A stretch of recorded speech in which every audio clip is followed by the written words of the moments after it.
তোমার প্যান কার্ডও এখনো কি কাগজের? তাহলে এই ভিডিওটা শেষ পর্যন্ত দেখুন। আজ কিভাবে নিজের মোবাইল দিয়ে পিভিসি প্যান কার্ড অর্ডার করবে। তো তোমরা ক্রোম অ্যাপটা খুলে নেবে, ক্রোমে লিখবে প্যান কার্ড বলে, প্যান কার্ড সার্চ করার পর ওপরে যে প্রথমেই ফার্স্টে যে পোর্টালটি আছে ওখানে যাবে, ওখানে সার্চ করার পর এই পেজটি খুলবে। রিপ্রিন্ট অফ প্যান কার্ড বলে একটা অপশন আছে, ওটা টিপবে। ওটা ক্লিক করার পর প্যান নাম্বারটি এখানে বসিয়ে নেবে। তো আমি বসিয়ে নিচ্ছি ঝাড়পাট। তারপরে আপনার নিজের আধার কার্ডটি এখানে বসিয়ে নেবে, আধার কার্ডের নাম্বারটি। তারপরে ডেট অফ বার্থ। তারপরে এখানে টিক চিহ্ন দিয়ে সোজা নিচে এসে আই এম রোবট নট এটা ক্লিক করে সাবমিট করে দেবে।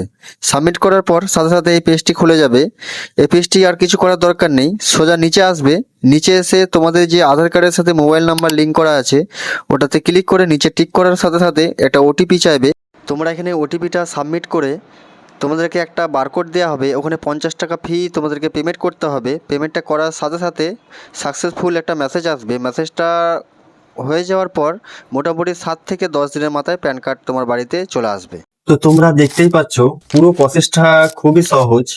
ভিডিওটা কাজে লাগলে শেয়ার করুন, আর এমনি দরকারি ভিডিও পেতে অবশ্যই পেজটিকে ফলো করে রাখুন।